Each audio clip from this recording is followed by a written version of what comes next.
வணக்கம். அரசு பள்ளிகளில் காலியாக இருக்கிற பணியிடங்களை நிரந்தர ஆசிரியர்கள் மூலமாக நிரப்புற வரைக்கும் தற்காலிக ஆசிரியர் மூலமாக நியமனம் பண்ணிக்கலாம் அப்படின்னு சொல்லிட்டு பள்ளிக்கல்வித்துறையிலிருந்து அறிவிப்பு வெளியிட்டிருந்தாங்க. இந்த மாதிரி தற்காலிக பணியிடங்களுக்கு சப்போர்ட் பண்ணாதீங்க, யாரும் அப்ளை பண்ணாதீங்க, போகாதீங்க, நியமன தேர்வு எழுதினவங்களுக்காக ஒரு குரல் கொடுங்கன்னு சொல்லிட்டு நிறைய பேர் வந்து கேட்டுட்டு இருந்தீங்க. கவர்மெண்ட் கொடுக்குற தகவலை மட்டும்தான் நாங்கள் ஷேர் பண்ணுறோம். இந்த வேலைக்கு போகணுமா வேணாமா அப்படிங்கிற முடிவை நீங்கள் தான் வந்து எடுக்கணும். ஒரு டெட் பாஸ் ஆகிறதுக்குள்ளேயுமே நாக்கு தெளிரும். அதுலேயே 2-3 டெட்டு பாஸ் பண்ணி நியமன தேர்வுலையும் பாஸ் பண்ணி போஸ்டிங் ரெடியாக இருக்காங்க. ஆனாலும் இந்த கவர்மெண்ட்லேருந்து எந்த ஒரு நிரந்தர ஆசிரியருக்கான பணியிடமும் நிரப்பப்படாமல் இருக்குது.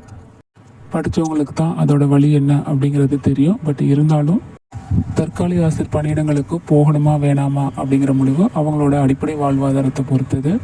இன்னொரு விஷயம் என்ன அப்படின்னா, இந்த மாதிரி தற்காலிக ஆசிரியர்கள் நியமனம் பண்ணுற வரைக்கும் நிரந்தர ஆசிரியர்களை பற்றி யோசிக்க மாட்டாங்க அப்படின்னு சொல்கிறீங்க. அது 100க்கு 100 உண்மையான விஷயந்தான். பட் நான் தகவல் சொல்லிடுறேன், போகணுமா வேணாமாங்கிற முடிவு உங்களோட பொறுத்து. இப்போது 2 அரசு பள்ளியில் எஸ்எம்சி மூலமாக தற்காலிக ஆசிரியர் நியமனம் பண்ணுறதுக்கு அறிவிப்பு வந்து வெளியிட்டிருக்காங்க.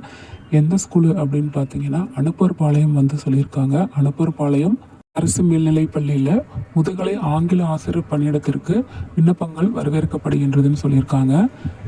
எம்எஸ்சி பிஎட் டெட் வந்து பாஸ் பண்ணியிருக்குன்னு வந்து சொல்லியிருக்காங்க. சேலரி பார்த்தீங்க அப்படின்னா 18,000. அப்ளிகேஷன் ஃபார்ம் லிங்க் டிஸ்கிரிப்ஷனில் கொடுக்குறேன். விருப்பமும் தகுதி இருக்கிறவங்க அப்ளை பண்ணுங்கள். அடுத்ததாக panchayat union middle school, Bharathiyar Nagar, Kangeyam. இந்த இடத்துல மேக்ஸ் டீச்சருக்கான அறிவிப்பு வந்து வெளியாகி இருக்குது. பிஎஸ்சி பிஎட் அல்லது எம்எஸ்சி பிஎட் வந்து முடிச்சிருக்கணும், டெட் வந்து பாஸ் பண்ணியிருக்கணும் வந்து சொல்லியிருக்காங்க. விருப்பமும் தகுதி இருக்கிறவங்க அப்ளை பண்ணுங்கள். தேங்க்யூ.